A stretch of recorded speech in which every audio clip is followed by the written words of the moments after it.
PFL is doing big things though, and you're seeing fighters Yeah, who are beating guys who were UFC champions, UFC stars.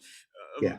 Um, is there a gap, or are the fighters on a level with each other? I mean, are the Brendan, for instance, can he hang with Alex Volkanovski or any other I featherweight believe he, fighter in the world? I believe he can. I think you can take a Movlid Habalayev or Magomed Kirmov or Ray Cooper the third or a Brendan Loughnane or certainly Kayla Harrison and Yeah. put her with any champion in any other promotion, and they are going to do very, very well, if not win, in my opinion. So they have done a great job of building stars in this promotion, and Brendan is absolutely one of those. Speaking of stars coming over, how about Thiago Santos going to make his Man, debut? That I'm stepping excited right about in that. against the champ, Robert Wilkinson. I mean, that is going to be an amazing fight. I'm very excited about that one. Obviously, in the light heavyweight division, it's going to be a ridiculous fight. It seems like they're in talks with some of the biggest names, Francis Ngannou possibly being one of them, Yeah. which I was going to ask you about in a minute. But it seems like the PFL is really making big moves.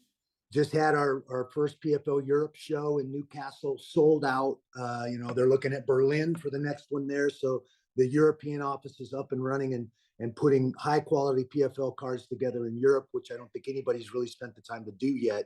I think Yeah. you're going to see regional shows pop up in several different regions now after PFL Europe. Obviously, we're talking to the Saudis. I think you're going to see a Latin American office. I think this, like I said, this organization is really, really booming. They're just making some smart moves. A huge one, I think, was getting off, and not that NBCSN. It wasn't the right place for us, but it was left over from the World Series of Fighting days. So Yeah. getting the move to ESPN has been a huge vehicle and a lot of traction. And it's a true sports format. People understand that because it's just like hockey or basketball Right. or baseball or any other stuff we're used to. It gives you that rooting interest in these athletes. Whether you want to see them lose or you want to see them come through and win. Right. It seems like, right. It's like less subjective. It's like, here's the tournament. You know who's going to fight who. It's just about When, winning. It's not about, any of the star power or any of that stuff. So yeah. very pure. The meritocracy of it is absolutely my favorite thing about this promotion. It's not about talking smack or publicity stunts. If that's who you are, great, knock yourself out.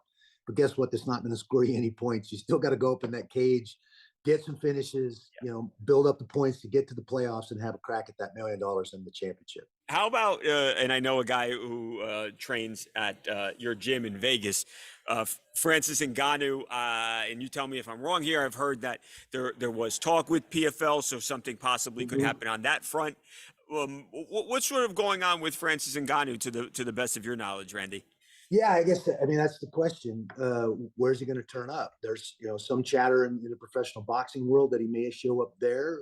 There's a couple of people that are talking about potentially fighting him. I honestly feel like he has some work to do there to be operating at that level with some Right, of because we're those talking about names. Deontay Wilder, Yeah, Tyson Fury, possibly. yeah, exactly. I mean, those guys have been entrenched in professional boxing as long as he's been doing MMA and stuff. Now, he's Right. always going to have that puncher's chance against any of those guys because he's got that power. But those guys are as technical boxers as I've seen in the sport in a long time. So that's a big step up, in my opinion. Obviously, I'm hopeful that we do get him signed and he comes to the pay-per-view model for the PFL. That's something I think they're going to roll out properly this next year with the PFL model. I think that's where you're going to see stars like Kayla Harrison show up, and hopefully maybe Francis and some of these other big name guys that we have. So it's going to be interesting to see where he shows up. I know obviously the other promotions, there's still opportunity. I know Bellator is still on the playing field. He could end up going back since John, everybody wants to see him fight John Jones. Yeah. I'm one of those guys too. I would love Me too. to see that fight. So I think that, the slate is still open, so to speak, for Francis. I'm glad that Francis is stepping up, standing up for himself, demanding some advocacy and some other things that we as fighters deserve. And, it wasn't about the money. They're going to make him out to be some greedy kid that, just wasn't enough money. And I just don't think that's accurate. That's not what's really going on. So it's good for Francis. I hope he ends up where he wants to be. It's funny, Randy, because I thought of you and I thought you were the perfect person to ask about Francis going into boxing, because obviously with you and James Toney, you were sort of on the opposite end, you being the expert in MMA and having this guy.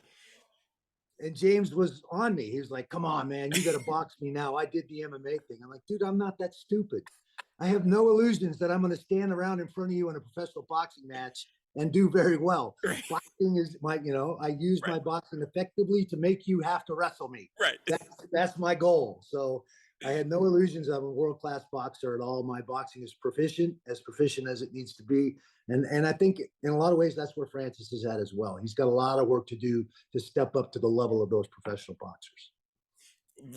I maybe we're never going to see it, but I've heard a lot of people who have essentially said that Francis, after watching John against Cyril Gane, that Francis wouldn't have anything more than a puncher's chance against John Jones. Is that the wrong way to look at that fight, though, Randy? Well, I think you have to look at Francis's journey. Watch the first Stipe fight, and he got completely out wrestled, smothered, taken down, taken out of that realm where his power wasn't a factor. And what did he do? He spent the next 2 years shoring that up, just like Brendan Loughnane did after getting beat by Movlid Khaibulaev. He spent the next 2 years literally on that mat every single day wrestling and shoring that up. And the second fight wasn't even the same fight. I mean, he out wrestled Stipe. He just did a great job. So I think they're underestimating how far Francis has come and what he would bring to that fight.